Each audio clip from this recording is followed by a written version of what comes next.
Well,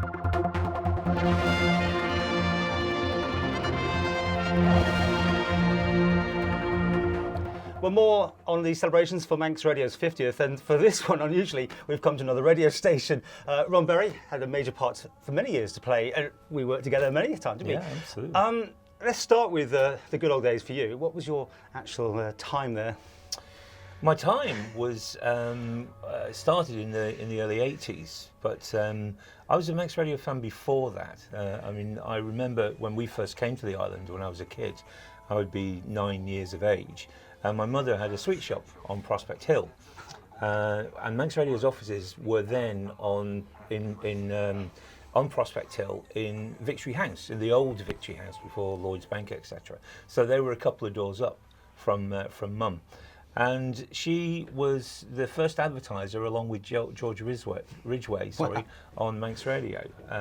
So that was really good. So I was a big fan. I used to listen to Manx Radio, and I went in to see Peter Neal when I was 9 years of age and became Manx Radio's #1 fan club. I got a little fan club card, and my number was #1.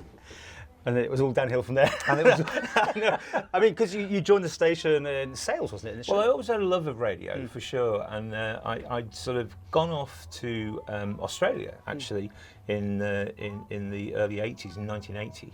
And when I came back from Australia, I managed to get into Manx Radio as one of the sales team when Steve DeHaven was sales manager.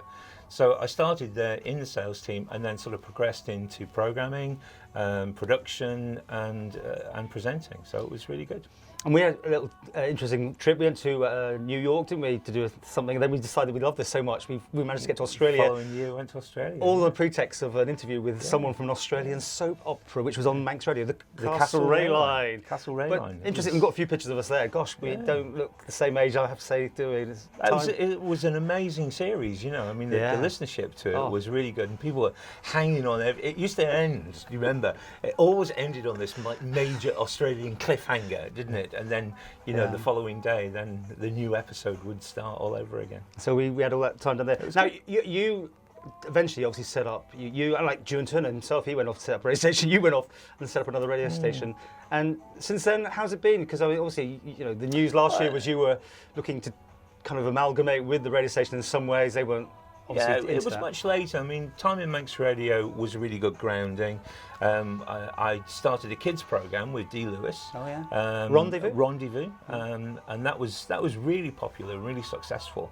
And that gave me a real sort of taste for the whole presenting side of things. But I'd always been interested in radio from being a little kid, listening to Radio Caroline on the transistor radio under the pillow at night time.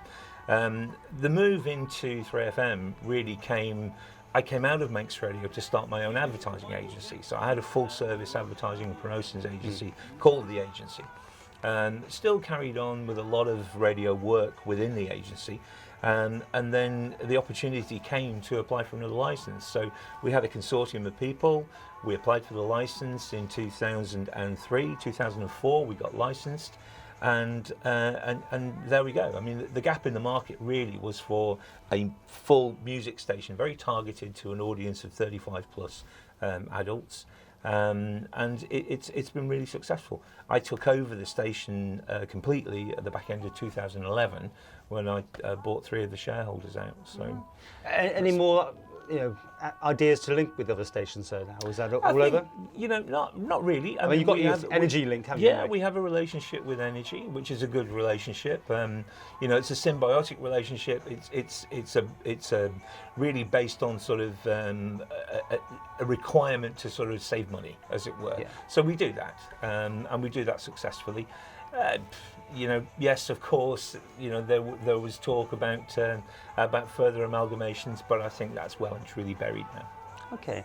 Well, we've been looking at some shots, I think, of me in the studios. We haven't got any of you, though. In 82, I don't know if you were actually doing much on-air stuff. But anyway, seeing how it was all there with all the moving bits, and you're running around with carts in and out and records. Here, we've had a whole chat, and the computer's done everything. The computer runs it. I mean, isn't it? The radio has changed so much. I mean, I think, the days of vinyl, like going in the library, remember going in the library and picking your music and sort of going in with a stack of records and sitting there and sort of 2 turntables and all that kind of thing. Carts, as you say, sort of in and out. It's changed so much. It's such it's such a technically based system now, which is brilliant. You know, it's fabulous because it in itself is a money saving exercise. You can broadcast 24 hours a day. You no need to have anybody in the station. You know, sort of in those wee small hours of the morning. The system does it for you. Okay. Well, we'll leave with your mission statement on the wall only because next to it is a picture of the Rogues Gallery of Manx Radio from whatever year, because I'm in that one. Absolutely. I'm glad you still keep the picture there. Yeah, well, is it motivation? Paul, it was, you know, happy days, and that's all I can say. It was happy days. You know, they really were very different from today. And you know, we all cut our teeth on doing all kinds of things. You know, razor blades with tapes and all that kind of stuff, and you think in a short space of time how things have moved on, but it's great to still be involved, and you know, I love it. It's in the blood. You cut us both in half, there's a radio written underneath there.